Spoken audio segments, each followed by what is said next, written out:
AP now on FM at 93.3. Let's go. What are we, only a week in? Feels like we've been doing this for a year already. If they're going to hyperventilate, I should say, this much about a spending pause, it's not even like a spending cut. We're just like going to tap the brakes and like reevaluate some of this stuff already, comparisons to Hitler. This is going to be a fun 4 years. This is going to be absolutely adorable. And also, hey, we're deporting criminals, like violent criminals and rapists and murderers and thieves. And what do we get out in the streets here in Dallas and across our beautiful country? Looks like the battle scene from Braveheart over by the Rose Hunt Bridge. Not that bad, obviously. I'm exaggerating, but there's going to be more protests this weekend. But the deportations continue. Victor Avila is back on the James Show. He's a former ICE agent and with a little bit of background in such matters. How do you think it's going so far? Is this about on schedule with what you were expecting? Yeah, it is, and I think it's going to pick up even more here in the weeks to come. But I think it's going great. I'm not understanding the response from some of the people around the country because they had ample notice and they knew what was going to happen. They were told what was going to happen repeatedly, and then they're kind of surprised that it's happening. And this is the difference that you're going to see in the next 4 years. Is that they mean what they say and they say what they mean, meaning the Trump administration, and you're witnessing it right now. You're living it. And when it comes to like these protests, I'm not sure what they're protesting. Why are they so surprised that this is going to happen? They told you that was going to happen, and so there's a lot of confusion as to the process. I've been talking a lot to the media about. What does deportation mean? Who are they going after? There's different categories of illegal aliens. And right now, as they're targeting the worst of the worst, I don't understand why any sanctuary city or town or state would oppose that. It makes absolutely no sense to me. As a matter of fact, they are still not giving access to ICE agents to the jails, which is where we want to have them get picked up because it's a controlled environment. It's a place where it's secure. But no, they're releasing them into the country, into the cities where they go into the houses, they go into the schools, they go into the churches where they've been told those are no longer going to be sanctuary places. You're not going to be able to hide out in these places. Those restrictions no longer exist. And so then they're surprised and complaining that ICE went and picked up a criminal illegal alien at a school. We told you we were going to do that. Why not give us the access at the jails to avoid all that in the first place? Yeah, and look, an argument can be made on whether or not illegal immigrants are overall good for the society as a whole, bigger market, cheap labor force. But the ones in jail, I mean, we should all agree. We can at least, if we can't deport those, then you just don't want us to deport anybody. That's right. I mean, and then you saw it just a few days ago. I mean, you're right. We're a week in, and just the few days when it started, I saw a lot of the Democrats coming forward and say, "Okay, we're okay with this." Well, that's okay. Well, then what started happening is that other illegals started getting picked up, and that's another big difference. That Alejandro Mayorkas, the prior Secretary of Homeland Security, had said that being in the country illegally alone was not going to be enough to remove you. That is not true anymore. It never should have been true because it's against the law to begin with. So if you are hanging out with a criminal illegal alien or a prior deport or someone that is wanted by ICE, you're going to, even though you might not have the criminal history. That's the big difference. And when the police go out there, ICE and DEA and all these task forces that are being formed, they go and ask everyone in the room, everyone in the business. It's not like I heard this case up in New Jersey that, they question a U.S. veteran, and who cares? That's what the police does. They question everybody. I as a prior agent, would question everybody and what they call conduct alienage on the individuals present. I need to know who's here legally and who's not. And questioning people is not illegal. If you're a U.S. citizen, if you're a lawful permanent resident of this country, you have absolutely nothing to worry about. You're going to be okay. but people are blowing it so much out of proportion that an ICE agent actually had a conversation with a U.S. citizen. It's not against the law. Victor, you just gave us our word of the day: alienage. Alienage. That's new to the James Show lexicon, but I like that. It makes sense. You have to check their alienage, whether or not they're aliens. When you say, because you said you expect the pace to pick up, Tom Homan has said that. What does that look like? Do you have the manpower in ICE to do that now, or are we going to have to grow ICE and start recruiting new people to pull this off? I think a little bit of all the above. You're going to see more officers and agents be hired in the process. That obviously takes time. I think you're going to see a lot of rehired annuitants, like ex-federal employees, agents, Border Patrol agents that have already done this for all the time. There's no time to, train them on how to process illegal aliens. They know how to do it. So you are going to see a lot of that. Plus, these task forces that are being built around the country, there's a lot of personnel in them. We're talking about, you saw DEA and FBI, U.S. Marshals, state officials, the ones that are participating, are going to be part of these task forces helping out. And that's going to increase a lot of personnel. A lot of these federal agents are going to deputize other people. And I'm not talking about private citizens, but deputizing police departments and sheriff's deputies to go out with them. All right, one more question here, Victor Avila. When we see these protests where people are flying the flags of other countries just blocks away from where I'm broadcasting right now, a lot of people make the joke, why didn't ICE just swing by and start checking cards and picking people up? But jokes aside, why don't they do that? Why don't they just show, hey, y'all are all going to gather in one place. Let me see your papers. I'm telling you, don't be surprised if that actually happens. You see, the focus right now is not that. And those people protesting, let me tell you, I saw it in my 20-year career, people dying to come into this country. All they want to do is come into the United States. And as soon as they do, the first thing is, I want to go back to my home country. Well, you can't have it both ways. Which one do you want? Are you going to be a United States citizen and acclimate and assimilate to our Constitution, to our culture, to our way of living, or not? And these people are flying their home country's flag really upsets me. But don't be surprised if in the future you will see ICE officials arrive at these type of gatherings. Well, let's see who you actually are. If you have, are you actually here legally or not? Ooh, that would be so fun. If you have no look, I thought maybe you would say, as a retired ICE agent, like we have a rule against that because it would be akin to inciting a riot, or y'all had some sort of policy against it. No, it just requires a tremendous amount of manpower, and as you can imagine, and an operational. You have to, as an agency, as an agent, you really have to look at all that public safety and all that. That's why they have tried to avoid that. And it's not that we're not allowing them to protest. We know we have the right to do that here, but it's what they're saying that it makes absolutely no sense. You have an illegal alien. Let's say it is an illegal alien protesting what? You're protesting that you're here illegally? And then why they're not allowing you to stay here? Well, then take it up with Joseph Biden, because he's the one that opened the door to allow you in. It's his fault. If you want to blame anybody, blame the Biden administration for dangling that carrot in front of you and lying to you and making you come into this country illegally and finding yourself the CBP one app, the parole, all that is illegal. You're here with absolutely no status anymore. That's who you should take it up with, the Democrat representative that supports that. And so if we happen to determine some alienage down there and maybe have some undercover agents and HSI agents, maybe we'll pick up some people. But they need to know that they're not the same as a U.S. citizen in this country because they're undocumented. Yep. Victor, we got to run. I appreciate your help on that. And remember, if you do see an ICE raid at a legal deportation protest, you heard it from Victor first. Your thoughts, 800-288-9227, 800-288-9227. Should they really start pulling up paddy wagons to these protests? Like there's one this weekend. Should they just show up? I think so. Or is that a bad idea because it might incite a riot or pick on the wrong people? 800-288-9227. I'm James Parker. It's News Talk 820 WBAP, now on FM at 93.3.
Hey there, welcome back to the James Show, News Talk 820 WBAP, now on FM at 93.3. I am your host, James Parker.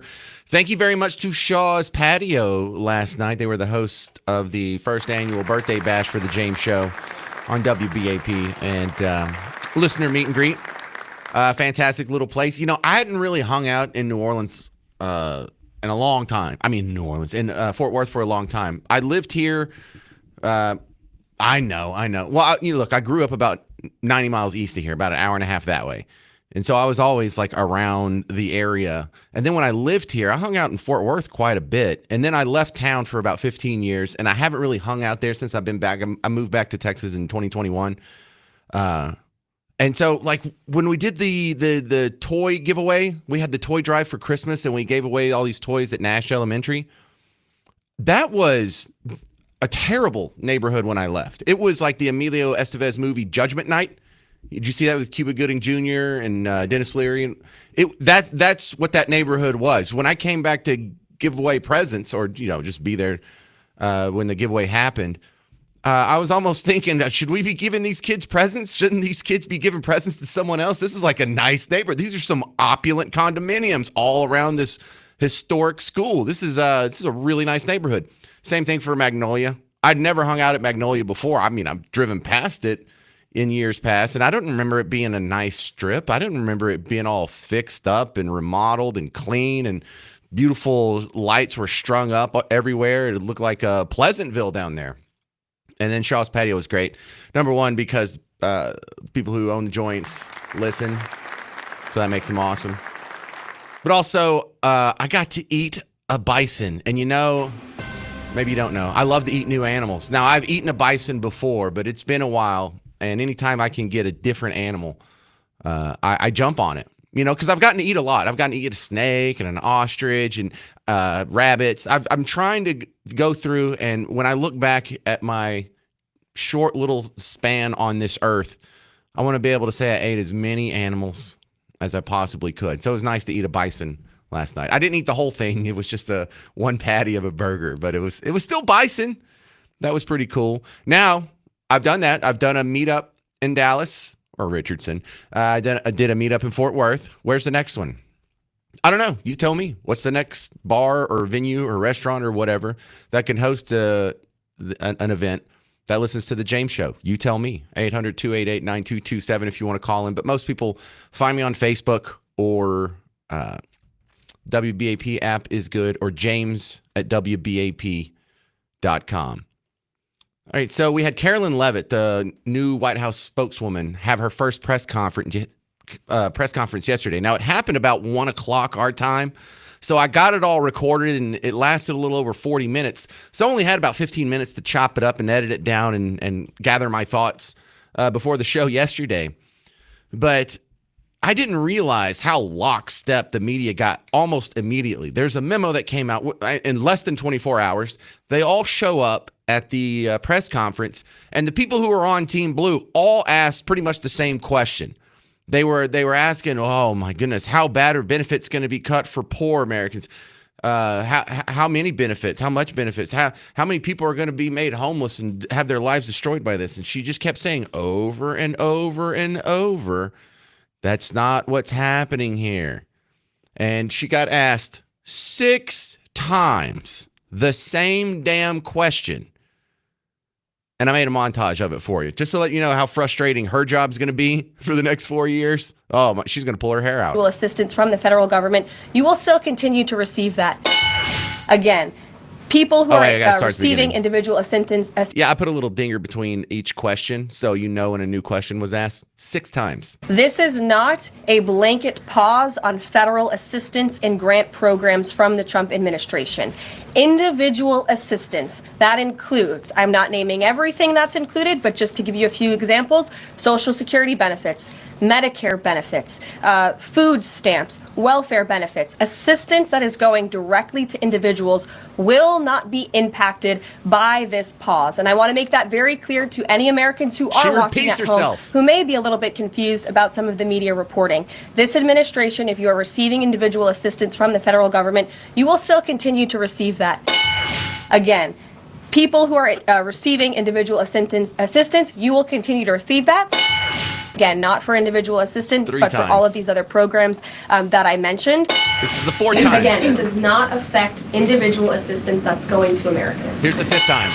What is the president's message to Americans out there, many of whom supported him and voted for him, who are concerned that this is going to impact them directly, even if, as you said, the funding isn't coming directly to their wallet? I have now been asked and answered this question 4 times. This'll To be the fifth, individuals yeah. at home who receive direct assistance from the federal government, you will not be impacted by this federal freeze. Direct assistance that is in the hands of the American people will not be impacted. Okay, is anyone confused on what the answer to that question is? Because the judge paused it. There was lawsuits that were filed. The headlines all say, confusion surrounds Trump funding pause. It's like, no, there is. She answered the question 6 damn times. And then today, local Congresswoman Jasmine Crockett, she put on a video out saying that your benefits are going to be cut after all this. So who knows what all they are trying to go after? It does seem as if SNAP benefits will be on the cutting block. And again, you can go back and watch video footage of me talking about the fact that rural America uses more SNAP benefits than urban America, but urban America seems to get it. All right. That's your takeaway? She said it 6 times and you're still coming out. Look out, your benefits are going to be cut. Man, there's so much confusion around this. Are you confused? 800-288-9227. I don't think you are. 800-288-9227. No questions about the drones. No questions about Colombia. No questions about all the DEI people getting laid off. No questions about the wars. We're literally in a shooting war with Russia. No questions about that. Just 18 questions about if someone's going to miss a food stamp. Oh, my God. Coming up next, Jeremy Rosenthal from TexasDefenseFirm.com is coming on. Talk about the legal issues of the day. And also, he was at the James Show meet and greet last night. So we'll probably ask him about that, too. I'm James Parker. It's News Talk 820 WBAP, now on FM at 93.3.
Hey there, welcome back to the James Show, News Talk 820 WBAP, now on FM at 98.3.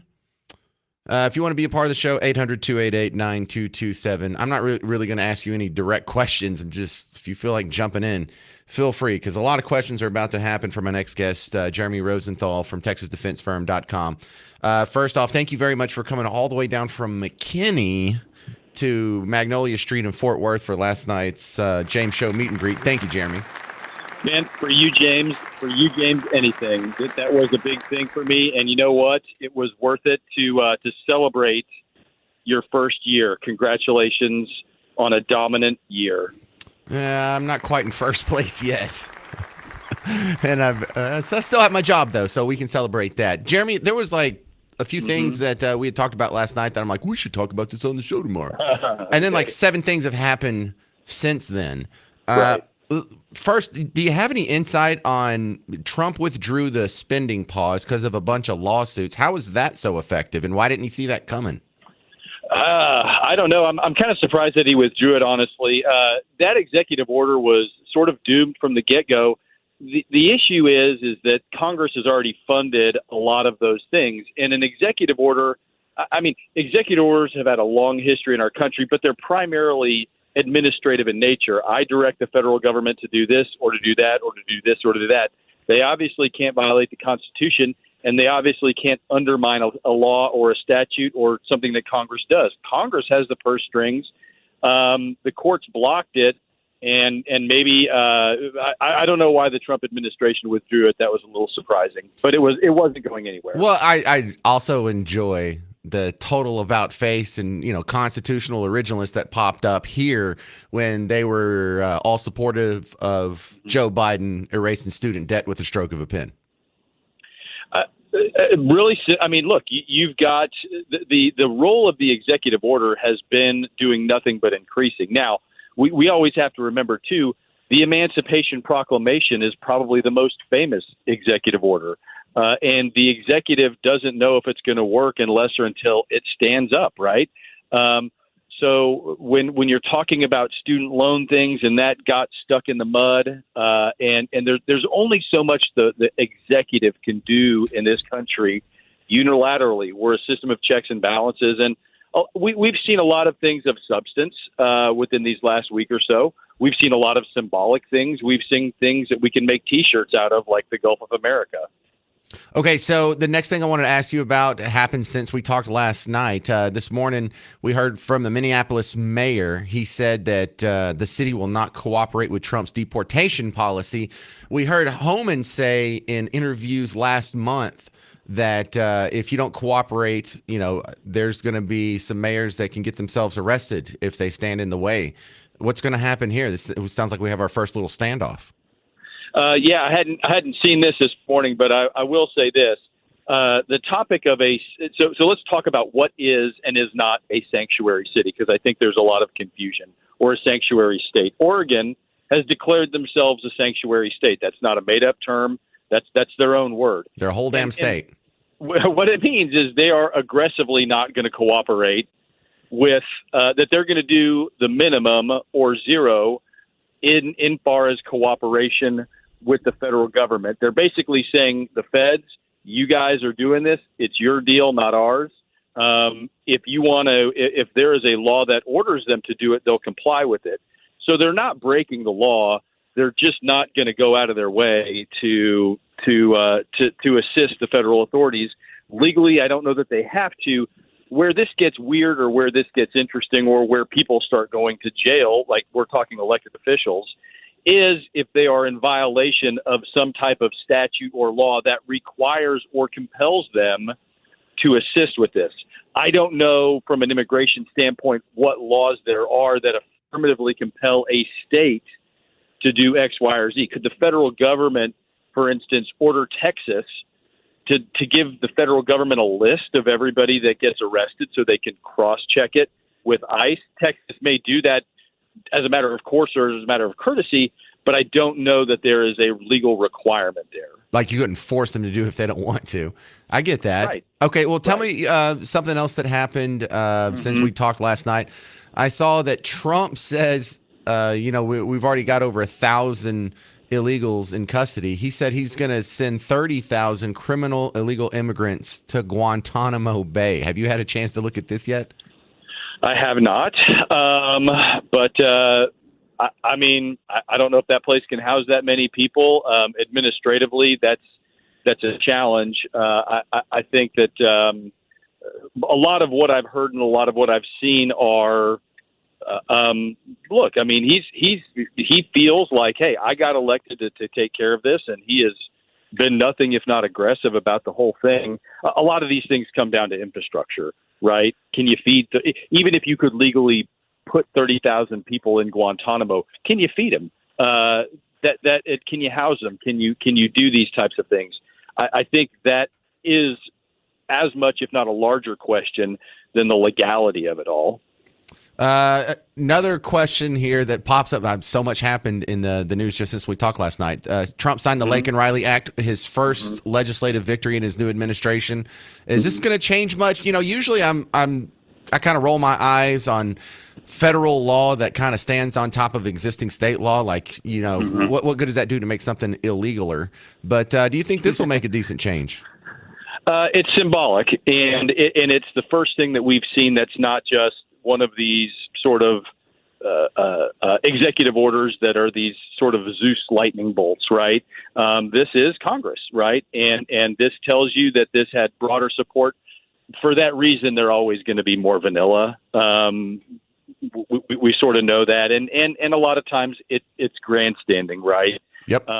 We're gonna, and in Texas, our legislature's meeting in Austin right now, and they are adjusting some law that says if you are on probation for a seventh time for this type of crime, you got to do 30 hours of community service instead of 24. Ladies and gentlemen of my district, look how tough I am on crime. There's a lot of that happens. One more thing. We only got like a minute left. We talked about last night just how incredibly dumb people can still end up getting on juries. Not everyone that does a jury is dumb. I'm just saying every once in a while you get like a really low IQ person. There was an interview where Reese Witherspoon said when she had jury duty, some of the people in the jury insisted on making her the foreman because they thought she went to law school. They had saw Legally Blonde, and they just couldn't separate out that she was a different person. I thought that's exactly what I talked with Jeremy about last night. That's exactly. You know what? Listen, jurors are going to be jurors, and it never ceases to amaze me the things that go on. And look, we take for granted as a lawyer. As a lawyer, I sort of feel like, well, I've been working this case for 2 years, so you should know everything about it too. And a lot of times, the jurors are questioned like, wait a second, who's the plaintiff again? So it just is more. It just underscores that everybody just needs to get along. The courthouse is not where you want to settle a dispute. Talk to your friends, love thy neighbor, pay thy lawyer. Yeah, and if your spouse cheats on you, just break up with them. You don't have to hit them with a car. You don't have to hit them with a ceramic plate. And if you do get in trouble, TexasDefenseFirm.com. Exactly. Thank you. Great to talk to you. Jeremy Rosenthal on the James Show again. All right, coming up next, you'll get your Hitler comparison of the week. Pausing spending temporarily now gets you compared to Hitler. You think I'm making it up? You think I'm hyperbole? I'll show you a couple of examples. And, man, this is going to be a fun 4 years, isn't it? Of spending pause makes you Hitler. This is going to be great. I'm James Parker. It's News Talk 820 WBAP, now on FM at 93.3.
Hey there, welcome to the James Show, News Talk 820 WBAP, now on FM at 93.3. If you want to jump in on the conversation, 800-288-9227, 800-288-9227. Well, I'm going to show you a couple examples here of just buckle up. The next 4 years are going to be, I think you're expecting what we saw from the first 4 years of Trump 1.0. And you remember how hysterical, how histrionic, just hissy fits all across cable news, all day, every day, all across your social media feed. It was Hitler all over the place, maybe a little apartheid and Nazi and white supremacists and Klansmen and all. It just everything just as ridiculous as it could have possibly been. That was Trump 1.0. I'm telling you, this is about to be worse. It's a stretch when they make Hitler comparisons in any capacity. I mean, nobody is as bad as Hitler. No one, no Democrat, no Republican, no one in American history is as bad as Hitler. Okay, so it's just a ridiculous comparison to throw out to begin with. However, we've gone through line by line the Nazis' economic policy, and it is virtually indistinguishable from the AOC economic wish list. You know, the free daycare for the kids, government-run daycare, government-run schools with no religion. Religion was taken out of all the public schools, all the programs for housing and food and all the social programs. The gun control was a big part of it. You know, we've gone through the list here. But I don't understand how a spending pause could be considered Nazi or racist or white supremacist, especially after I've just played you in the first segment, Carolyn Levitt answering the question 6 different times. No, benefits are not going to be cut off for individuals. We're not cutting off SNAP, food stamps. We're not cutting off housing. We're not cutting off Medicare. We're not cutting off anything that goes directly to the citizen there. Still, people are coming away with, well, it looks like your benefits are going to be cut. Here's Jasmine Crockett, local congresswoman. So who knows what all they are trying to go after? It does seem as if SNAP benefits will be on the cutting block. And No. I had Carolyn Levitt say it 6 different times. Do I have to play it again? I'll play it again. I mean, she answered the question 6 different times. So maybe I should just real quick. This is not a blanket pause on federal assistance and grant programs from the Trump administration.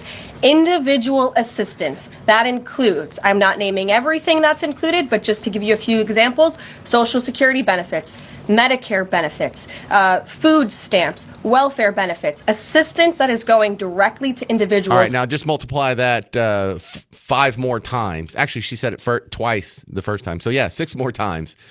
And so kind of crystal clear on it's not going to be cut. But here we go. It can't just be like, oh, your benefits are going to be cut or I disagree with this spending policy. It's always got to go to racism or Nazism or just escalate it again. Here's Jasmine Crockett, her opening in the video this morning.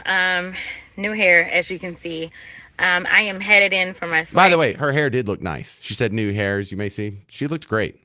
And I am late, but I absolutely promised that I was going to go live so that I could talk about this bullshit that's popping off. Easy. So, in short, I got it, Garrett. As I attempted to say over and over and over in the campaign, this is a white supremacy agenda that was laid out in Project 2025. Oh, Project 2025 and white supremacy in the same, and pausing funding, pausing spending, white supremacy. Project 2025. I get it. We're racist. We're evil. I mean, if everything we do, is it going to be compared to racism or white supremacy or Hitler or whatever? I don't know. That's Joy Reid on MSNBC. Still has a show. 80 years ago today, Stalin's Red Army walked through the gates of Auschwitz and uncovered the true inhumanity and evil of the Nazi regime. Let me guess. It's just Millions like of Trump. men, women, and children murdered. Thousands more starved, beaten, humiliated, and robbed of their dignity. The extermination of Jewish people, Poles, Roma, Soviet prisoners of war, gay people, and others was no secret. It happened in broad daylight. But how did Hitler do it? Well, with the support of millions of ordinary Germans who just wanted Germany to be great again. And business leaders who initially thought they could control him. Plus a cadre of devout political allies willing to do whatever he said for the sake of power. A new piece by The Atlantic lays out. I don't even want to hear it. There you go. You're Nazis already. Nazis already, just for a spending pause. Not even a cut, a pause. Do they really believe that? Do you think Joy Reid really thinks Trump is like Hitler? Do you think Jasmine Crockett really thinks we're all white supremacists? Anyone wearing a MAGA hat must be a white supremacist? Or did they just say that because it helps them calcify them in their positions of power, whether it's in the media or in Congress? I really, and I don't ask this rhetorically, I really don't know the answer to that. 800-288-9227. 800-288-9227. Her hair really did look nice, though. She looked great today. Jason Aldean is coming to Dos Equis Pavilion August 14th. This is Full Throttle Tour 2025. Nate Smith, Raylan, and DJ Silver will be with him. For tickets information, go to livenation.com. But it's one of the giveaways we have going on. The same phone number that you can use to call into the James Show. You can also text Jason to 800-288-9227 to get a chance to be in our contest to win a pair of tickets. So, Jason Aldean fans, text the word Jason to 800-288-9227. Coming up next, we'll talk about school choice here in Texas. Is it going to happen, and is it going to be the right kind of school choice? I'm James Parker. It's News Talk 820 WBAP, now on FM at 93.3.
Well, hey there, all you beautiful Texans. Welcome back to the James Show. It's News Talk 820 WBAP, now on FM at 93.3. Yeah, let's go.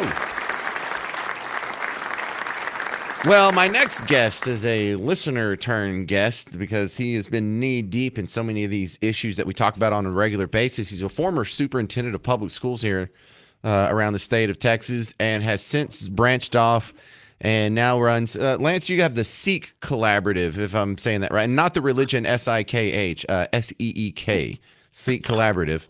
Was that for homeschoolers? Yeah, James. So again, thanks for having me on.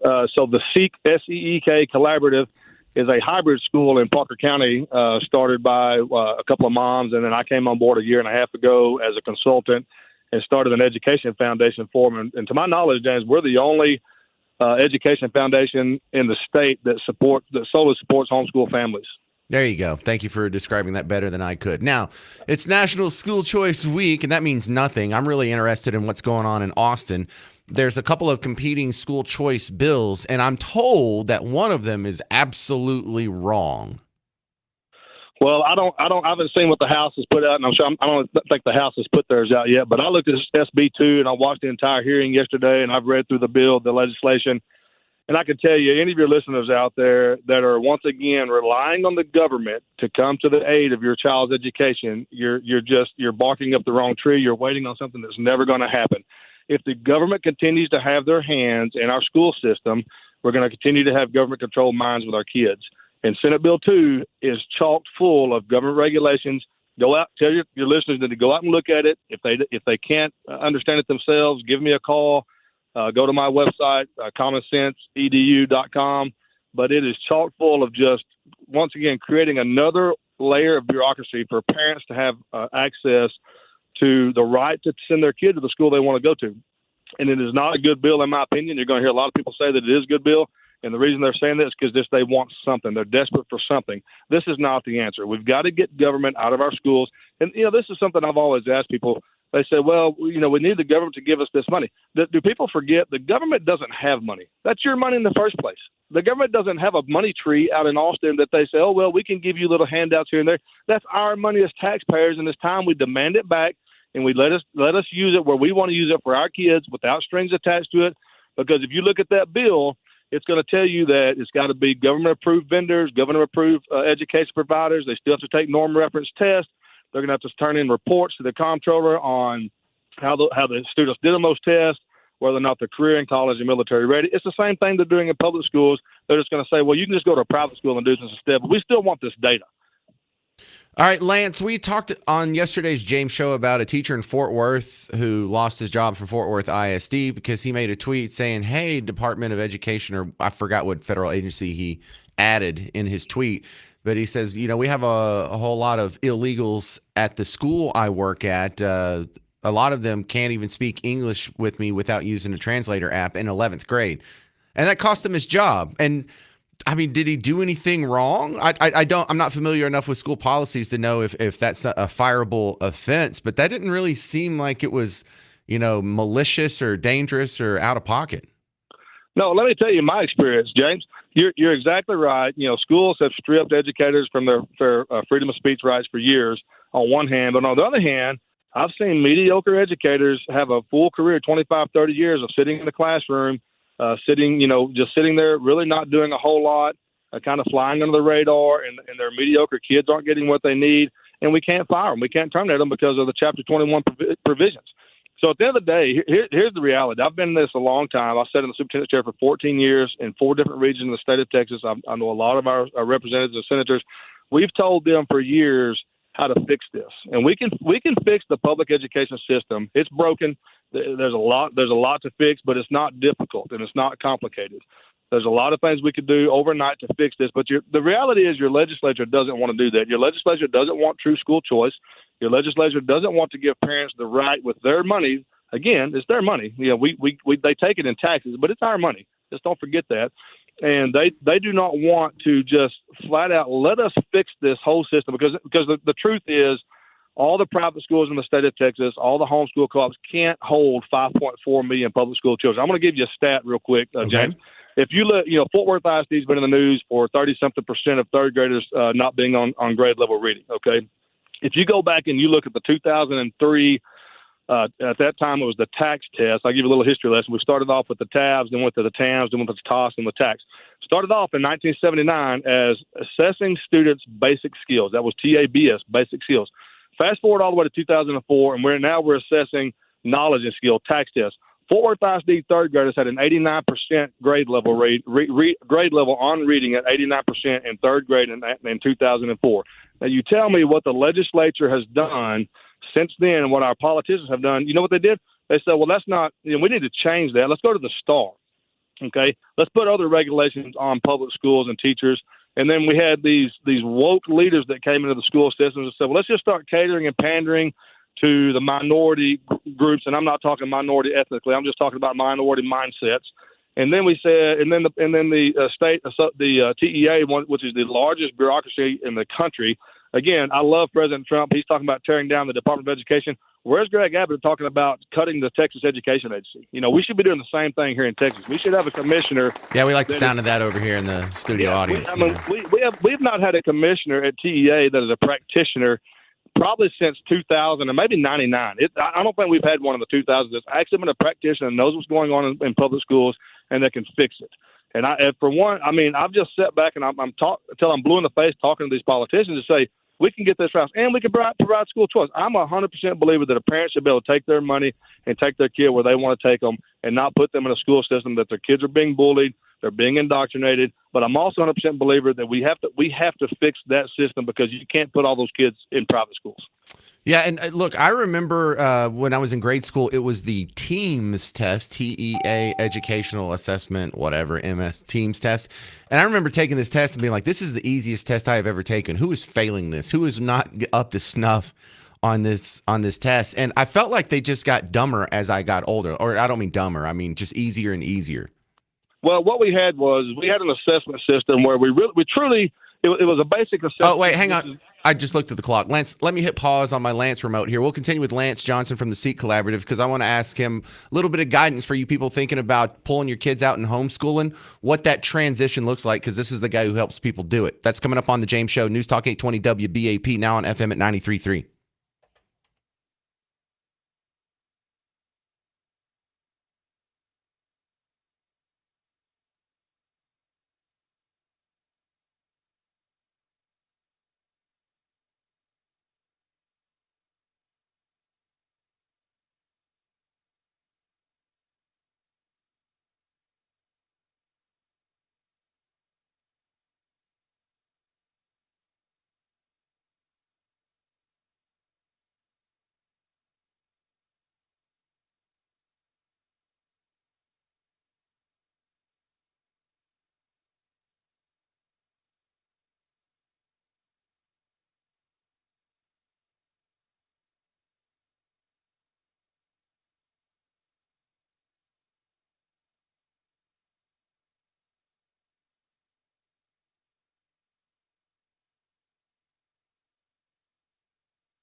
Hey there.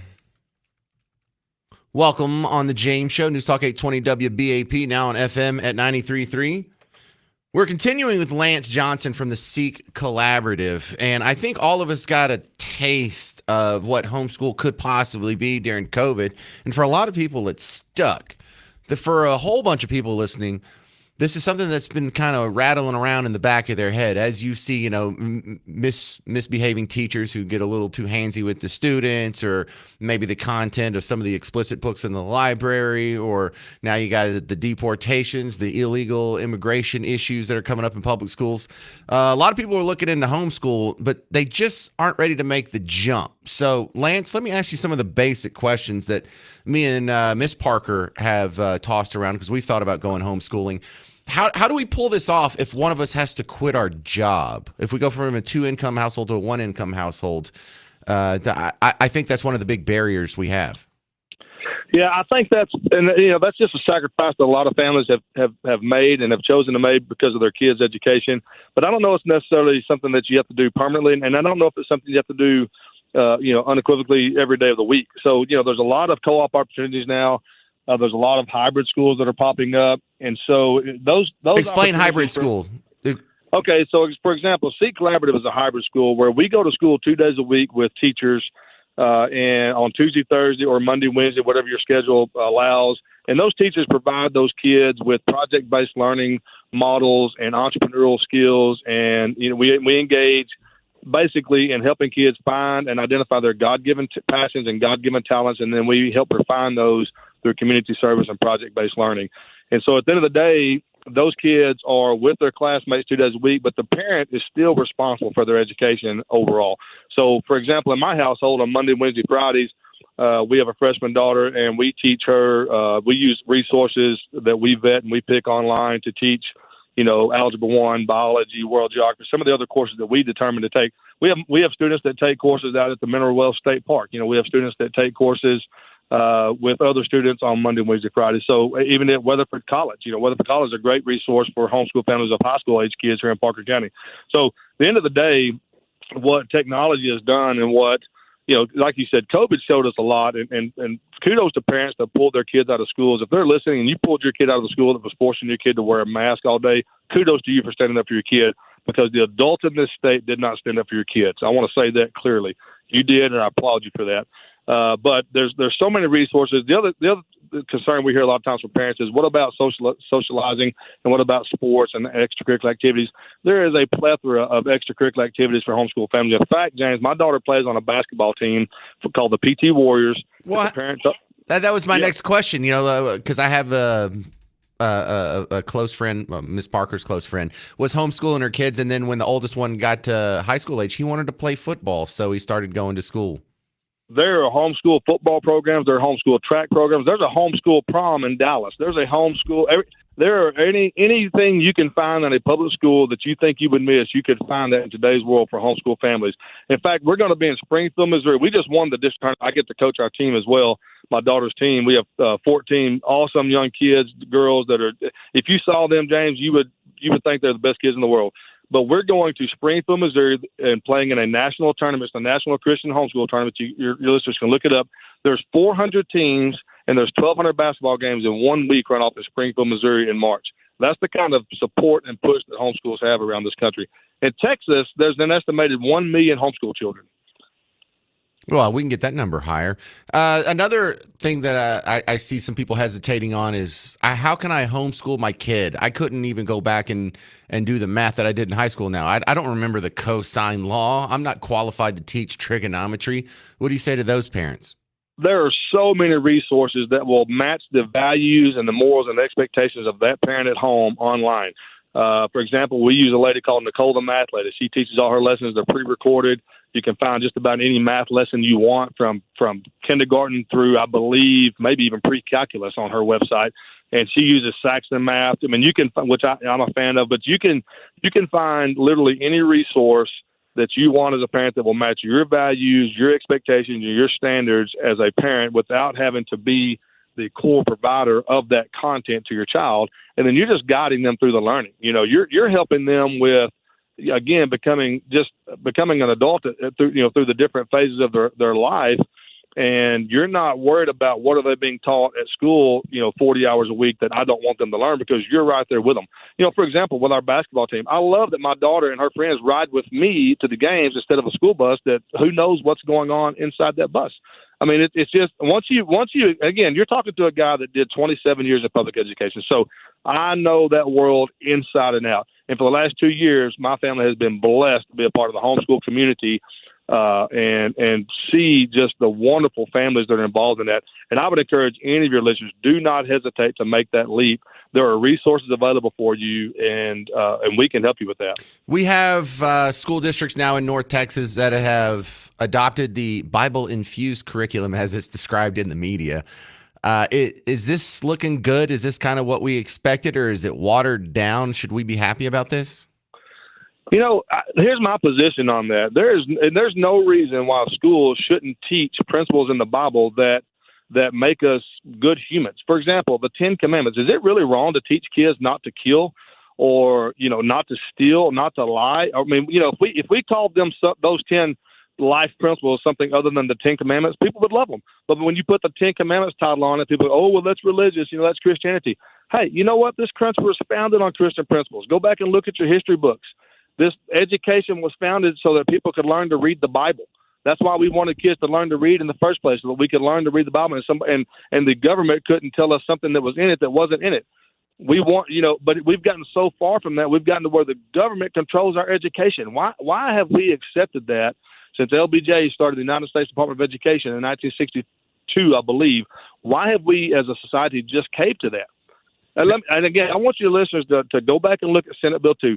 That bill is going to allow up to 100,000 kids potentially to get one of those credits. That will be government mandated. Don't miss out on that. Out of 5.4 million children, that's less than 2% that will qualify for one of those ESAs. All right, Lance. So we're just out of time here. How do they find you online? They can find me at commonsenseedu.com. That's my consulting firm, commonsenseedu.com. They can find my cell phone number there. And if anybody from Greg Abbott's office is listening, feel free to call me. I'd love to debate you on how you don't care about our children. Or they can go to All right, there he is, Lance Johnson. Coming up next, we're going to talk to a tax expert. It's tax season, but there's also some new tax scams that people are falling for. We'll keep you safe next on The James Show. News Talk 820 WBAP, now on FM at 93.3.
Hey there, welcome back to the James Show, News Talk 820 WBAP, now on FM at 93.3.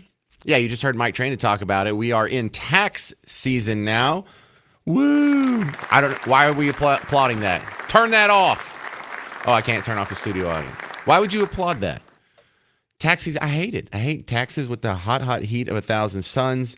And then on top of that, while you're trying to do it, while you're trying to be a good citizen and follow all the rules, you have people out there running scams, and since technology is changing by the day, now we have new scams to deal with. So I'm bringing in an expert to help us parse through some of this and keep you safe. Chris Wilbert, he's a tax expert with Echelon Financial.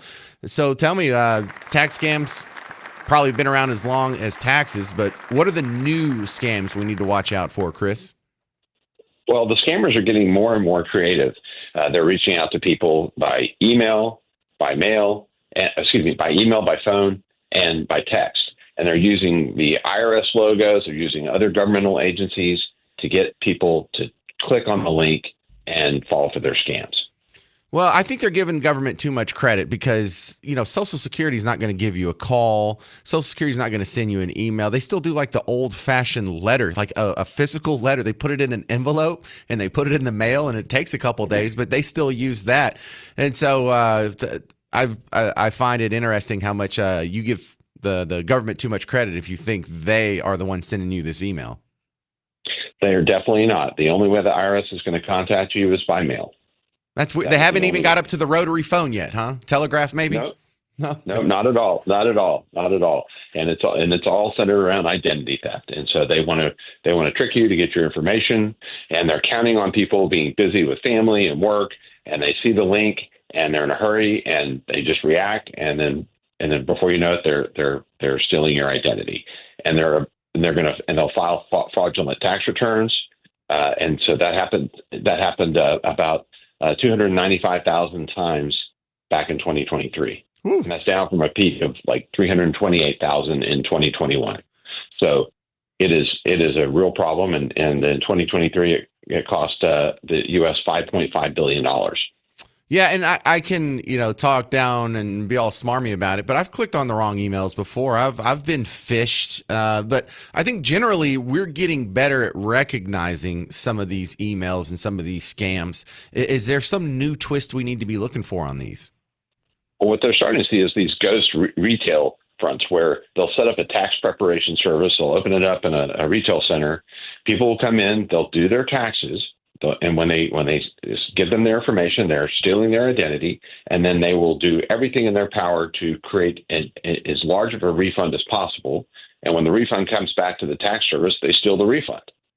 Yikes. So how do you make sure you're not getting caught up with one of these pop-ups? Well, the best way to do it is to either work with an actual CPA firm, or if you're going to work with a tax preparation service, maybe go with one of the national brands that you see advertising all the time. And another great way is to ask friends and family who they've been working with for years. Yeah, see, some of these things, I'm from a really small town, and so we don't have to worry about that. Like, how do you trust someone to do your taxes? There's no such thing as a pop-up, Who does your taxes?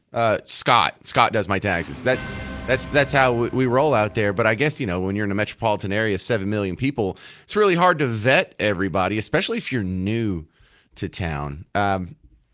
Let's talk about the tax identity theft, though. I mean, them taking your fees to pretend to do your taxes, that's just the beginning of the problems. Now they have your ID, and God knows what they're doing with it.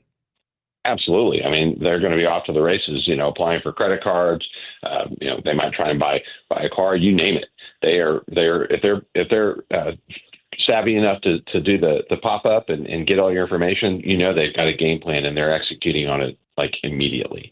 And before you know it, you'll start getting all the notices for applications. And that's why it's always good also to have the credit monitoring services. Right. That's probably a great one. So let's look at DC. Are they doing anything to fix this? Does anybody have any proposals to sort of update the regime as it is, or is this just all on us? The IRS does try to find them, but there's so much going on, and there's so few IRS agents and in their criminal investigative division that they just can't keep up with it all. Did they just hire like 80,000 new IRS agents? Can't they just scoot some of those over to the criminal investigation side instead of the audit side? Yeah, that would be great if they could, but the 80,000 really were meant to replace the people that were retiring over the next 5 years. So the net amount is going to be about the same. So unfortunately, they can't do that, but it would be great if they did. The best thing that people can do is to go onto the IRS's website, and there's a page on tax preparer misconduct. And so if they're a victim of it, they can file the forms so that the IRS can recognize that it was a fraudulent return and won't hold them accountable for it. All right, Chris Wilbert, nice chat. Thanks for keeping us updated on tax scams. Where do they find your work outside of WBAP? At echelonfinancial.com. Thank you very much, Chris Wilbert. Thank you. All right, coming up next, I found a video that's being passed around, a secret recording of a Fort Worth City councilman, Chris Nettles. I don't know if you've heard the name. He's on a hot mic referring to a staff worker as white trash. Now, some people are saying that's completely unacceptable, but you'll hear what I think next. I'm not so sure this has cost him his job. I'll give you the context and then see what you think. 800-288-9227. 800-288-9227. I'm James Parker. It's News Talk 820 WBAP, now on FM at 93.3.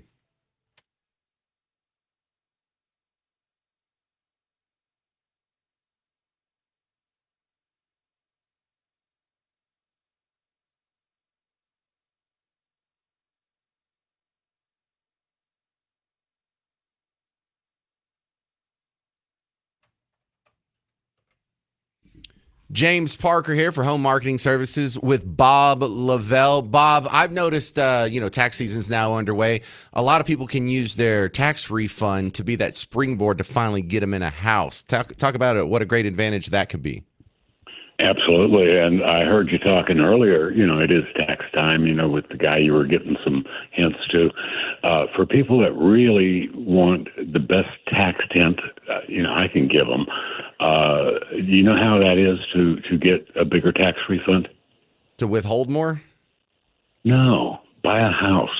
Oh, Jesus. Well, I'm talking to Bob Lavelle. What else would the answer be? That's what I was thinking. I mean, you got 4 parts to your payment, right? Principal, interest, taxes, and insurance. And 3 of those 4 parts are going to help you get the write-off. And it's the 3 big parts. So it's like one of my clients came in yesterday by phone to visit with me, and he bought 5 years ago. He since rented it out to other people, and he's coming in tomorrow because he wants to buy another house. He has a different way of doing it, and that's go buy the house, build the equity, get renters in there, and then go buy another one because houses are going up higher than interest rates are paying at the bank. Just thought. All right, 972-392-9595, 972-392-9595. You can go to blessyourheart.com or just call Bob directly, 972-392-9595. Thanks, Bob Lavelle. Thank you, James.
Hey there, welcome to the James Show, News Talk 820 WBAP, now on FM at 93.3. You know, I'm trying to be more sensitive in 2025, trying to turn over a new leaf and explore this emotion they call empathy. You know, if I had my full complement of adult emotions, this might be a little more easy. But just work with me here because I'm really exercising on this one. There's a guy named Chris Nettles. And Chris Nettles, he's got a lot going on. I think we might end up having a movie made about this guy when all is said and done. Because first off, Chris Nettles is a pastor in a church. And this is what Chris Nettles sounds like when he's at church. I made it. I'm so glad I made it. I made it through. Does anybody have that testimony? I have the testimony. Through the storm and the rain. Yeah, it was raining yesterday, wasn't it? I made it. So glad I made it. Anyway, fun stuff. So that's Chris Nettles at church. Chris Nettles is also on the Fort Worth City Council. And whether or not you like his job and what he's doing and the policy stand for, whether you voted for him or not, there's a little bit of controversy around him that was circulating on social media. I saw yesterday and then some follows up this morning because he referred to another staffer as white trash. And so we need to have a conversation about this. The audio's bad, but listen. You can just like that anywhere you want to. But now we're going to be entertaining and shaking hands and talking to voters and constituencies. And yes, I know you're right, but you don't look like white trash. Don't look like white trash. Now, they are talking about a staffer who is white, but they were talking specifically about how she was dressed, and she was dressed, which I can admit was far too casual for the situation. I mean, you're hanging out with you're meeting the governor and their staff. You're going to run around in soccer shorts and what was it, like a T-shirt or something like that? And so we need to have a little nuance here because the hair trigger on so many people's keyboard here is, someone said an insult that happens to include a racial element to it. So that is the worst thing in the world. And that's racist. And this guy, whoever said that, needs to be destroyed and lose their job or whatever. But really, I don't like it when they do that to other people. I don't like it. I don't like the hyperbole. I don't think just because you use the term white trash that you are necessarily racist. Just because you've identified there's a stereotypical genre of society that we've all kind of agreed upon, that the white trash label, it exists for a reason. And just because you've identified someone in that group, because it's not flattering, it's not complimentary, but it's not racist. It doesn't, that doesn't give me evidence that Chris Nettles thinks that people based solely on the color of their skin possess traits that make them better or worse than other groups of people, which is the definition of racism. And, you know, I'm careful here because I didn't see what she was wearing. Now, if she was dressed nicely, if she just was wearing like this nice forest green dress that she picked up at Neiman Marcus and, what is that, a Michael Kors? And she still got called white trash. Well, then there may be a little animus beyond fashion critique there that we may need to explore. But what if she really did, look like white trash? Because I'm thinking if there's ever an instance where it's okay, then we have gray area. And I think, of course, there's an instance where it's okay. If Theo, you know who Theo Von is? Trainer, are you listening? Do you know who Theo Von is? He's not listening. Garrett, do you know who Theo Von is? So he's a comedian, and his whole bit is that he's white trash. So he intentionally has grown this ridiculous looking mullet. He always wears ratty t-shirts. That's his jam. That's kind of like the Larry the Cable Guy motif, just for the newer generation. Yeah. So if you look like, by the way, Larry the Cable Guy, that's all an act. That's not his name. His real name's like Don Whitley or something. Anyway, so what if there's a guy who looks like Theo Von? And not only is he wearing a Marlboro jacket, it's one of those from the 90s where you got it with your Marlboro miles. So it's just a Marlboro logo like 800 times stitched together into a jacket. It looks terrible. And I don't know why you would want to brag about how many heaters you've been burning, whether they're reds or not. So a guy wearing a Marlboro Miles jacket with a Theo Von looking mullet He's wearing jean shorts. Not that we're intentionally jean shorts. They used to be jeans, but he cut them off, washed them a few times. And those look different. And they look a little more trashy than the intentional jean shorts. What if on all this, he's working on a Camaro with T-tops and he's kind of dirty and grimy and stuff? Would it be okay to say, oh, that guy kind of looks white trash? Even he might not be. He might be the CEO of a Fortune 500 company. He just dresses weird on the weekend, and he wants to fix his T-tops, and maybe he got that Marlboro Miles jacket from his dad or something. There could be an explanation. I'm not even saying he's white trash. And I think that's what Chris Nettles was saying. He wasn't saying she was white trash. He was saying she looks like that. And so if you are adopting a motif of dress that kind of fits the description, I don't think we're dealing with an ethnic slur anymore. I find that insulting. I don't think he should lose his job. Well, based on that, he may be a terrible councilman. He may be a fake preacher. He may have, some sexual deviancy going on behind the scenes that's going to be uncovered soon. And maybe he should lose his job for that.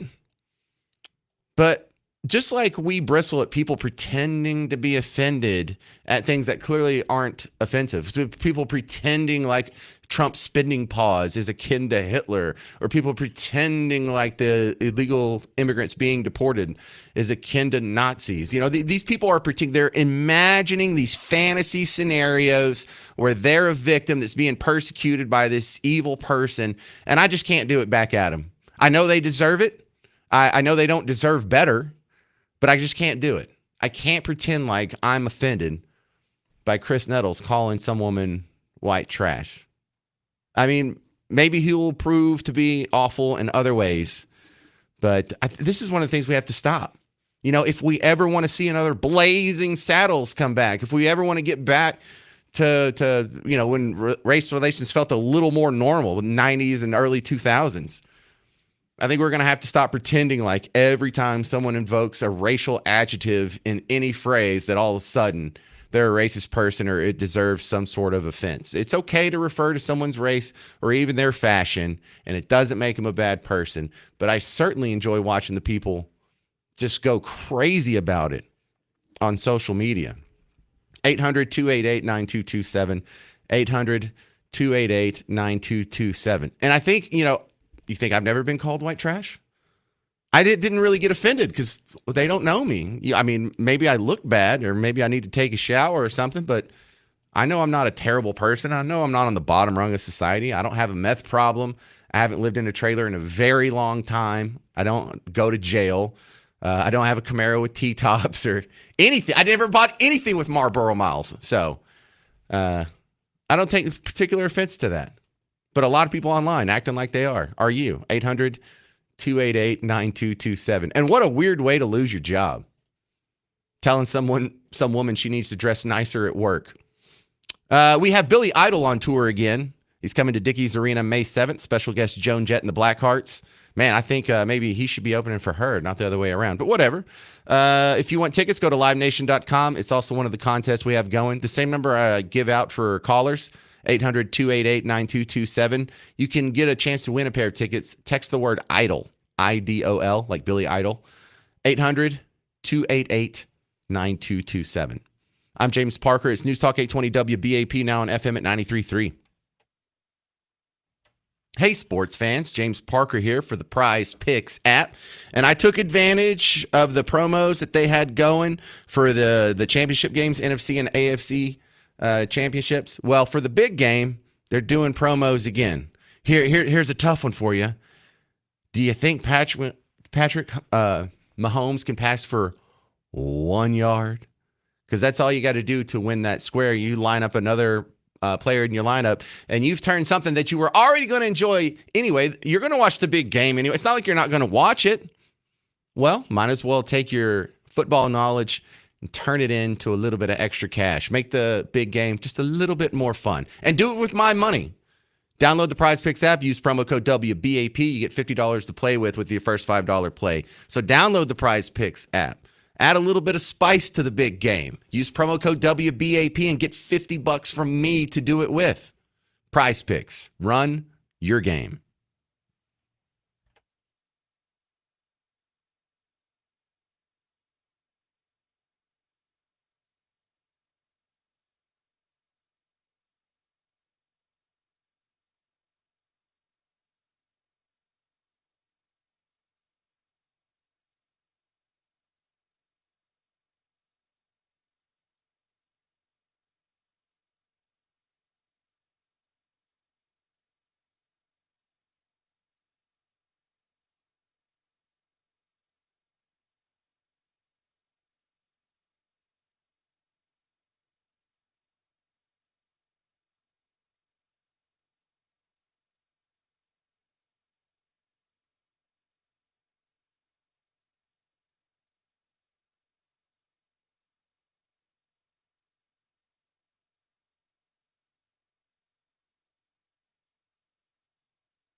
Well, hey there, all you beautiful Texans. Welcome back to the James Show. It's News Talk 820 WBAP, now on FM at 93.3. Yay, let's go.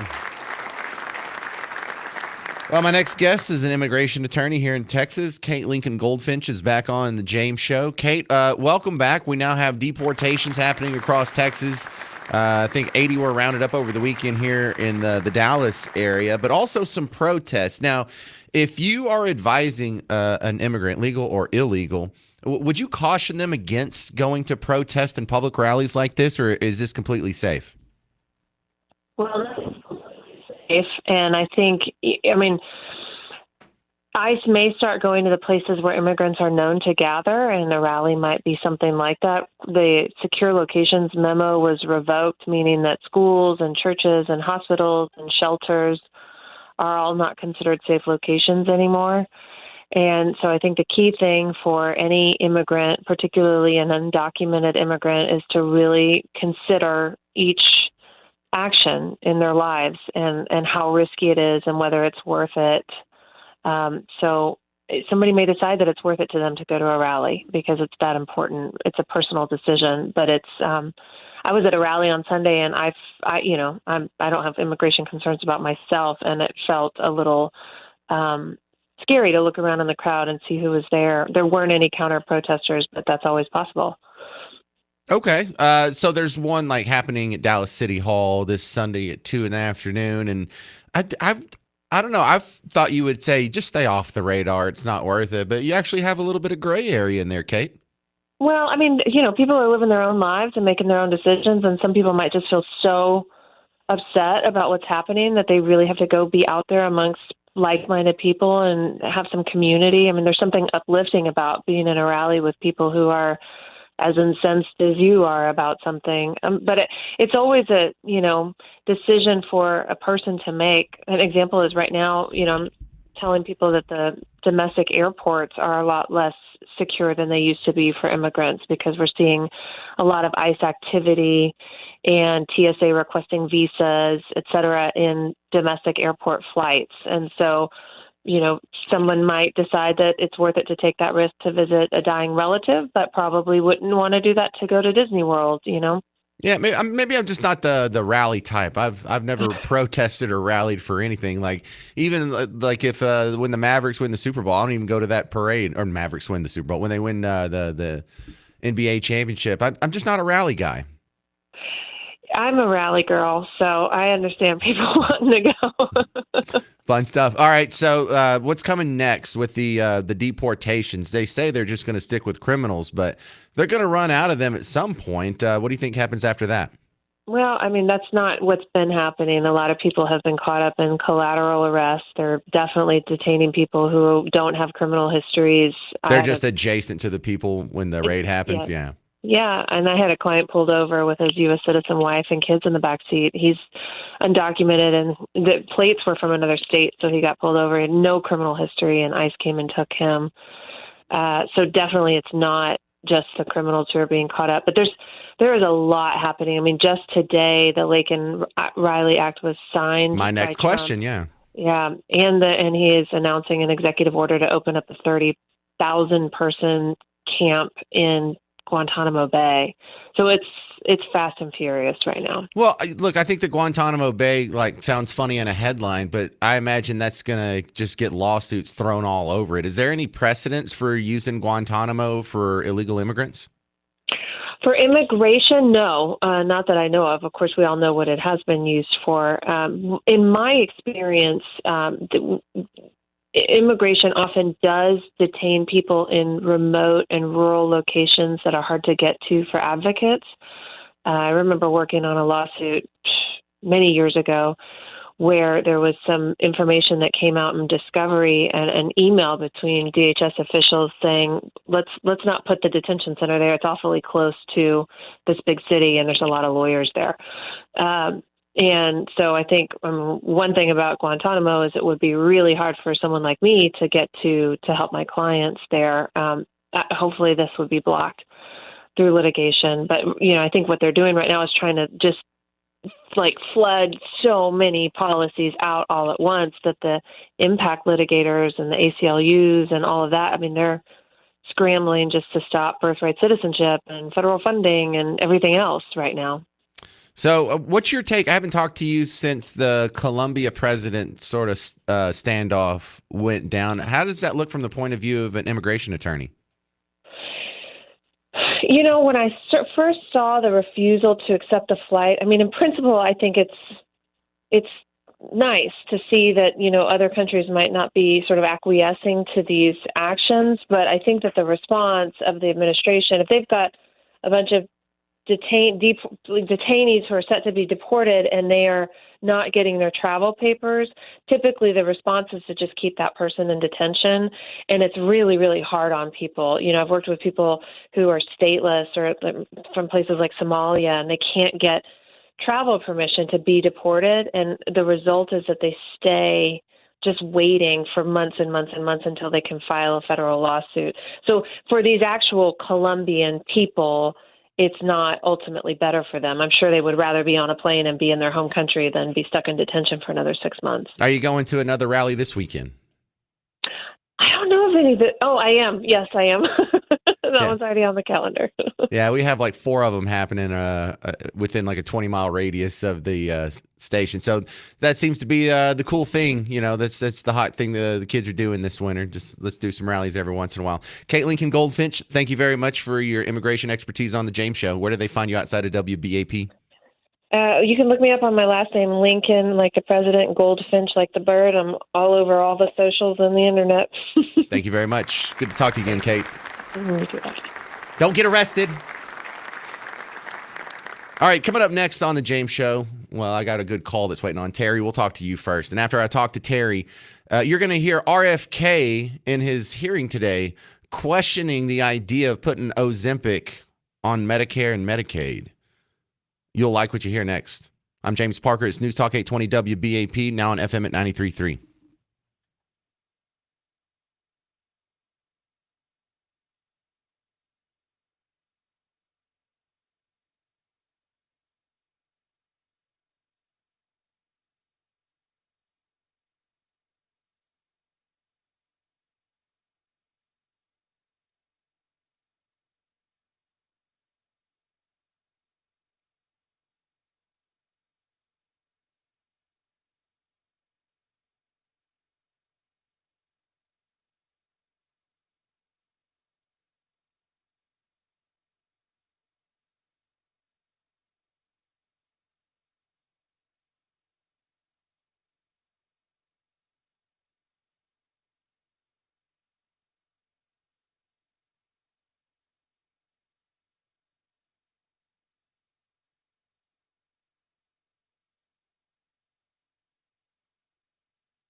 Hey there, welcome to the James Show, News Talk 820 WBAP, now on FM at 93.3. If you want to be part of the show, 800-288-9227, 800-288-9227. Now, before my last guest, I was talking about Fort Worth Councilman Chris Nettles, who was caught on a hot mic referring to a woman's appearance as white trash. And some people were saying, well, you can't have it both ways. Either ethnic slurs are a fireable offense or they're not. And if you only apply it to one side but not the other side, then...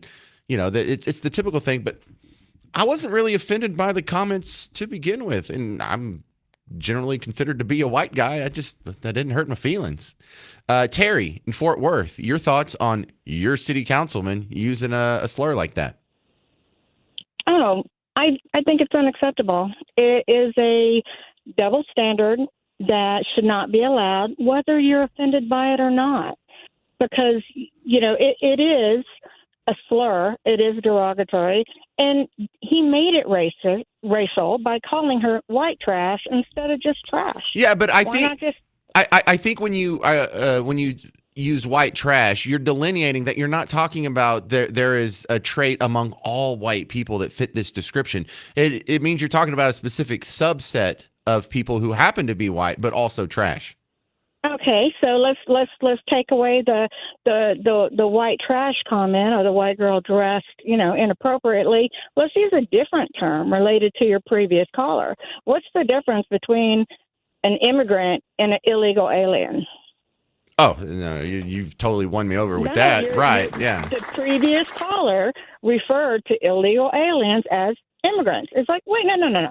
That's not an immigrant. Yes, that's been a common practice for any time I have an immigration lawyer on. They always conflate legal and illegal immigrants because it suits their purposes. But you're not allowed to say that because it's derogatory, to the Hispanic people. You don't know if they're an immigrant or an illegal alien or Hispanic, right? So it's not allowed. The term's not appropriate. So why is this one? I don't think we should have a problem going in either direction. I think we should be able to make comments about people that include a racial descriptor without automatically assuming the person making the comment it has a racist intent. It could be a racial intent, there's a lot of things that are racial that aren't racist. So it's okay if we are derogatory in our terminology toward white people, but nobody else? No, that's definitely. And I'm kind of sick of that one. Okay? Yeah, well, that's definitely not what I'm saying. White people are crucified for saying something that's not meant as racial or they're not racist, and yet they're crucified still. So why is this different? Right, but I'm saying, why are we giving this guy a pass? Yeah, but on the as the ones on this side of the argument, I think it's more effective for us to say, no, you can go ahead and make comments about someone's race without us having a hissy fit or throwing a punch or blocking a highway or having a protest or getting them fired. And I've always felt like if you're the one that's getting someone else fired, you're not the victim. You're not the oppressed. The person that's losing their job is the one that's being oppressed. The one that's... All right, well, this guy took himself out of public life to have a personal opinion.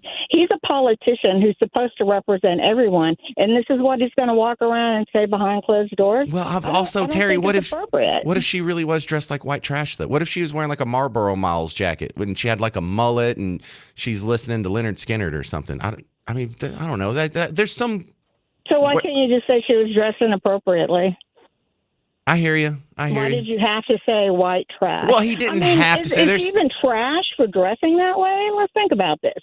Because now you're implying that she's trash because of the way she's dressed. Well, she's wearing shorts at a meeting with the governor. I think he had a legit complaint there. He was just inartful with his words. Terry, you do a really good job arguing your case. I have a real hard time pushing back on you. Well, it's so common sense would work in a perfect world where if it doesn't offend you, that's okay. And I agree with you in a lot of ways that we should be able to say something without fear of reprisal. But on the other hand, we don't live in that world. Well, we need to go toward that because I want to see Blazing Saddles too at some point. Terry, I got to run. Thank you very much. That's Terry in Fort Worth. All right, I wanted you to hear RFK.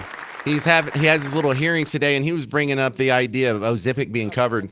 Today, over 100 members of Congress support a bill to fund Ozempic with Medicare at $1,500 a month.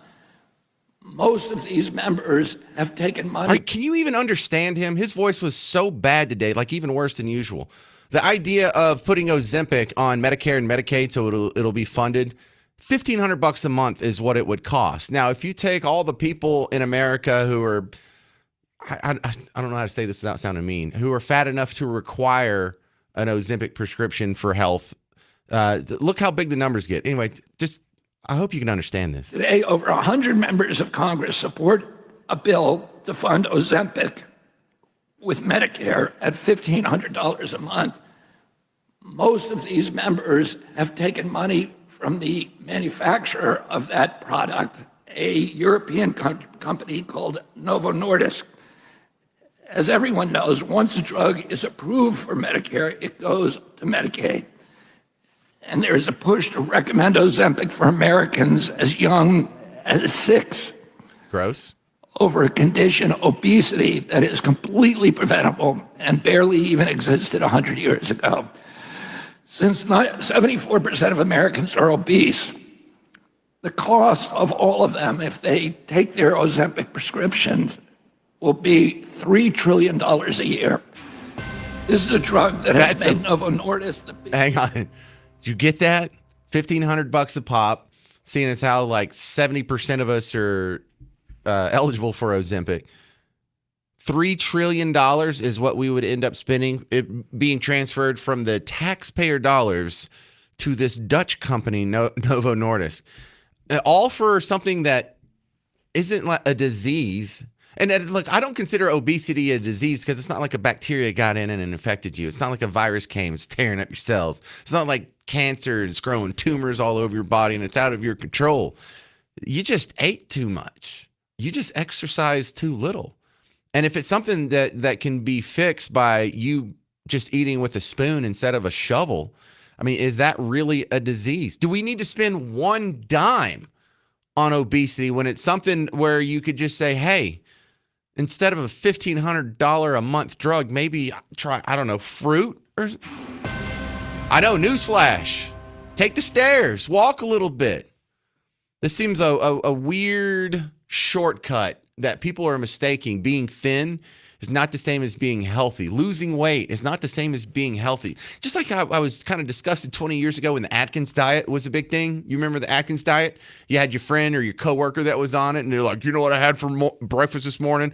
I had bacon, and then I drank the grease, and then you're not healthy. You're not losing weight because you're gaining in health. You're dying. That's why you're losing weight. And Ozempic just makes people, I can't even stomach looking at food. I can't even stand food. I don't even want to eat it. Well, then you're sick. You're not supposed to reject food. That's what a sick person does. You're dying.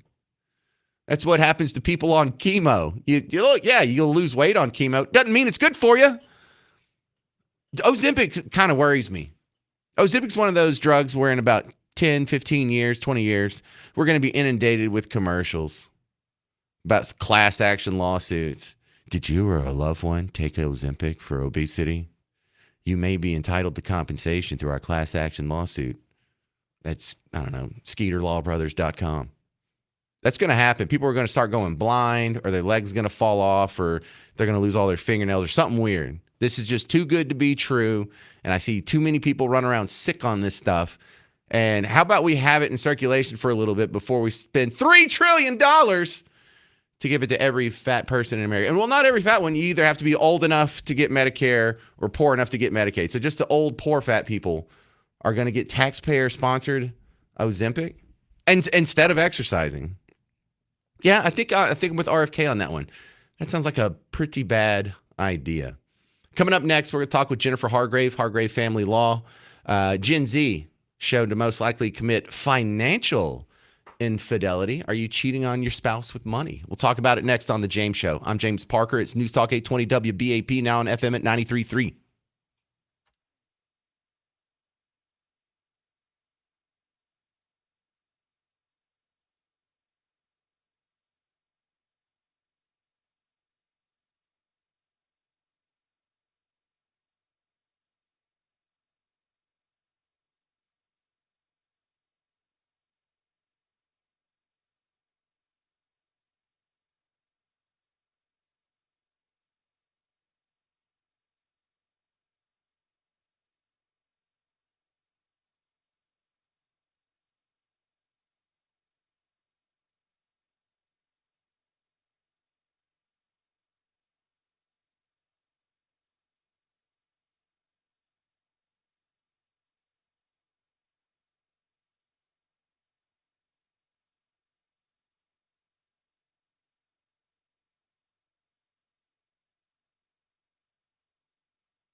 Hey there, welcome to the James Show, News Talk 820 WBAP, now on FM at 93.3. I will be live at the Fort Worth Stock Show and Rodeo again on this Friday. Come on out and say hi. Thank you to all the people who came out to Shaw's Patio in Fort Worth last night for the James Show meet and greet, listener meet and greet, and also the birthday bash, first birthday of the James Show on WBAP. Shaw's Patio, you were a great host. I highly recommend it if you're hanging out in Fort Worth looking for a place to go. My next guest, Jennifer Hargrave, she's a divorce attorney. And man, do you ever feel like there's a stigma attached with your job? Because I know there's one attached to mine. Like, I have to be careful in what setting I admit that I'm a talk radio host. And, divorce attorney carries some weight with it. I just think it's a great opportunity to re-educate people about the fact that actually being a divorce attorney is a great job. I get to help people start their second chapter. So that is such an optimistic look at it. Well done. All right, Jennifer Hargrave, I saw a new study shows that Gen Z is most likely to commit financial infidelity. Now, that sounds all spicy, but how are we defining financial infidelity here? I think the term refers to the feeling of betrayal that a spouse has when they realize that they don't have the resources, the wealth, the money that they thought they did have because the other spouse was spending it all covertly or secretly. So it's sort of that, anytime you have a situation where there's like a huge surprise, that can be a really hard thing to overcome. Well, I've heard about guys getting busted because when the wife goes through the bank statement, or sometimes the accountant going through the bank statement says, wait a second, what's all these expenditures at the local hotel or something? And so I see why people would want to hide some of their financial activity. Sure, but I think also there can be just a lot of shame around money. And for people who don't have good communication skills, they don't know how to talk about the fact that, I spent more on Christmas this year, or there were events that came up and I didn't want to upset my spouse because I had to go pay for a new tire for the car, or just hiding things. So it obviously, if you're spending it on, hotel rooms and cash withdrawals for, the strip club, that's a way bigger. I mean, that's a different kind of betrayal. But this is sort of the situation where it's not any kind of sexual infidelity, but it really is just that betrayal of my trust that I thought you were handling our finances for the betterment of the family. And now I learn that you've been, spending on things that I didn't approve of, or just not communicating about it. That's what it really comes down to. Well, Jennifer, I have a close example of that. And don't worry, my friend Dave doesn't listen, and neither does his wife. But she likes to treat herself. Like when she goes to the gas station, she always gets something. If she goes shopping, she always gets a new pair of clothes. She's constantly just, I guess she gets some sort of dopamine hit off of it, almost like a shopaholic. And so she had a string of 3 credit cards that she got without Dave knowing, ran them up to $53,000, and then came to him one day. She's like, I can't afford the minimum payments. You have to help me. And so I think that is that's probably the most clear-cut financial infidelity I've seen personally. I mean, that is a common fact pattern. And we see that quite a bit. That's common? Yes, it's not that uncommon. So here's the thing, especially, I think the problem is, of course, here she is spending money getting her dopamine hits. Like, why does she have to get her dopamine hits there, right? Why can't she sit down and say to her husband, these are the things I'm spending money on? Like, the problem is the breakdown in communication. Like, these are people she doesn't know how to show up in a way to address her needs in the relationship, and he doesn't either. And so they resort to these really unhealthy patterns. And we see that.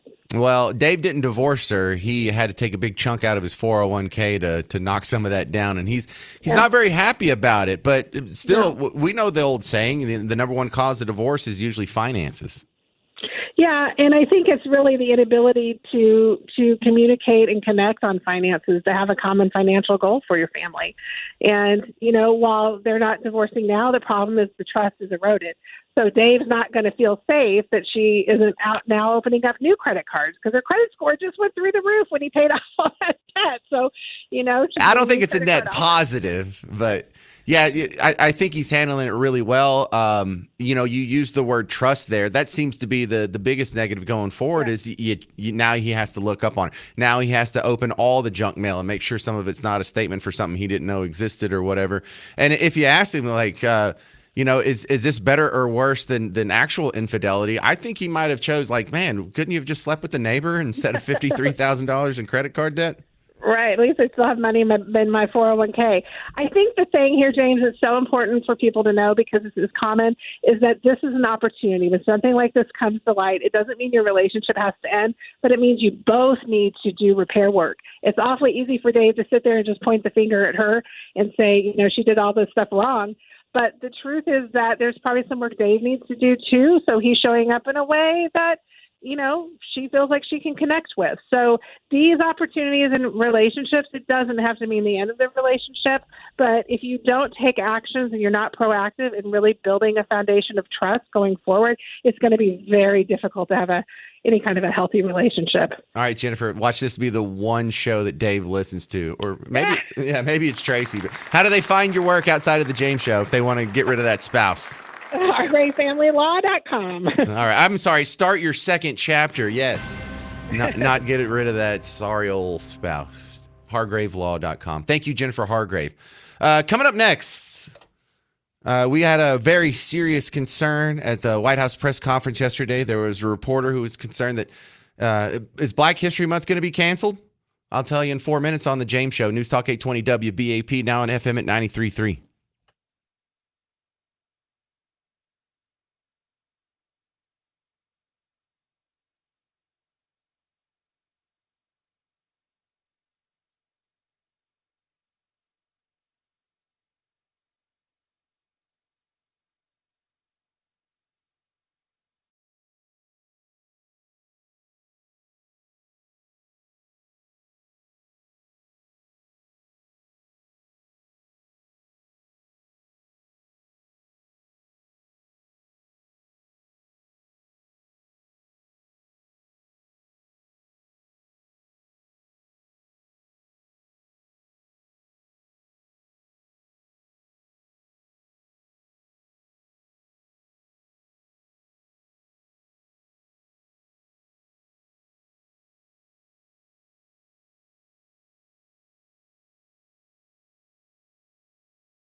See what you did there.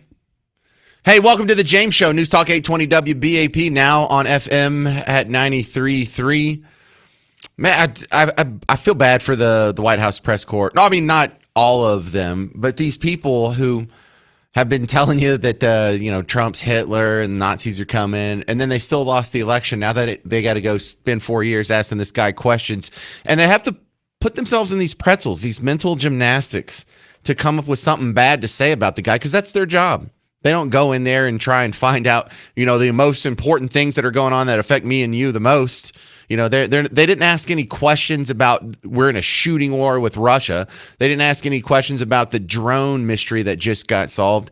They asked 6 different times, how bad is this Trump spending pause going to hurt little poor people and minorities and women and children and sick people and just anything they could. 6 different angles on the same question. They're just struggling to find something bad to say and not just ask a question, but ask it in a way that makes them look bad. Here's one of the lowest parts of yesterday's press conference. There was a journalist, air quotes journalist, asking, well, with all these spending cuts, are we still going to have Black History Month? As we're dealing with anti-DEI, anti-woke efforts, we understand this administration is thinking about celebrating Black History Month. Have you got any word on that? Anything that you can offer to us? As far as I know, this White House certainly still intends to celebrate, and we will continue to celebrate American history and the contributions that all Americans, regardless of race, religion, or creed, have made to our great country, and America is back. Can you even get rid of Black History Month with the stroke of a pen? Like, that's out of his jurisdiction. That's like in The Office when Michael, his girlfriend, dumped him, and so he tried to cancel Christmas. That was a joke, right? Because you're just the manager of an office at a paper warehouse. It's out of your jurisdiction to cancel holidays. And that was the joke. But they're saying it like it's real. With all the DEI cuts and funding cuts, are we still going to celebrate Black History? Of course we can. Like everybody's attention, Christmas is canceled. You can't cancel a holiday. Give it up, Stanley, and you will lose New Year's. What does that mean? Jim, take New Year's away from Stanley. Michael, what's going on? Carol and I split up amicably. And I just don't think it would be appropriate to celebrate under the circumstances. Will they still air Rudolph? That's not fair. Are we going to cancel Hanukkah as well? Fine. Have your party. Just no guests. But we invited guests. Well, you know what, fellas? All of your guests would have probably canceled at the last minute. Anyway, leaving your life a stupid, rotten mess. That's exactly what they sounded like at the press conference yesterday. Are we still going to be allowed to celebrate Black History? Of course we are. No one's going after Black History Month. What a ridiculous question. Over a pause in funding, an admittedly temporary pause in grant programs. Is there a grant program that makes Black History Month happen? What the heck are you talking about? It's adorable, isn't it? Listen, I got a lot of feedback here. I'm going to try and run through some of this. If y'all are nice enough to write in, some of this, you got to hear what other people are saying. Some of this is in response to Trump's idea of using Guantanamo Bay to house up to 30,000 illegal immigrants. Joe says, why don't we open the gates and let them flood the Cuban countryside? Payback for the Mariel boat lift. Oh, yeah. We'll just say that we're taking them to Guantanamo. In fact, we will take them to Guantanamo, and then we'll just leave the front door open and let them walk out. My concern about that is they probably would just put them on a boat and send them to Florida like they did in the 80s. Like I saw it in that documentary Scarface. Wasn't that a documentary? No, I like where your head's at, though. And I know we don't necessarily have to take them back. Maybe we just turn around the boats. Or maybe here's what we do. If they do, we take the 30,000 criminals and deport them to Guantanamo, leave the front door open. If they do put them on boats, we just hook their boats and we drag them to what? The Dominican? Or drag them back to Cuba? Or who do we have beef with in the Caribbean right now? Right? Do we just want to drop them off in Haiti? Let them duke it out with the cannibals over there. What was that guy's name that was supposedly a cannibal? You people are crazy. Over here on the email side, james@wbap.com. This is Renee's email, but 3 different people asked for this. Hey, what was the guy's group that does the homeschool advocacy that was on earlier. That was Lance, and it is commonsenseedu.com. commonsenseedu.com. If you missed that segment earlier, it was like an hour ago. Go back and check out the podcast. A lot of good info about homeschooling and the people who are making that transition. Also, Renee had a second paragraph in the email that says, I was in high school in the 70s in Lubbock. A member of the First Baptist Church taught a Bible class at Monterey High School for many years. It was an elective. It wasn't religion or Baptist. She just taught the Bible as history and literature. So fantastic. That's what is coming back now. We now have a few schools in North Texas that have adopted some of the Bible-infused curriculum that just got okayed a few months ago. I was telling you about that on the James Show. So that is happening as we speak. I don't know this person's name, but it says TDT is the initials. They want me to look up Avery Singer. Avery Singer just came out this week saying she is dying and has a bone disease now after Ozempic. It's not good for your body for weight loss. Well, look, even if Ozempic has some negative side effects, is it worse than being 400 pounds? Because look, if you're 200 pounds, you don't need to take Ozempic. You're not even really fat. Yeah, you're overweight and the chart says you're obese. But I don't think you're the type of person we're thinking about when, someone who needs Ozempic. 400-pound people don't make it to age 60. I mean, can you think of one? I can't think of a whole lot. But that's going to be an interesting human experiment to happen in front of your face if we do okay Ozempic for Medicare and thus Medicaid. So if you have any more feedback, james@wbap.com. I read all of them, and I love hearing from you. So either do that or stop by and do what everyone else is doing. Leave me a Facebook message. That's fine, too.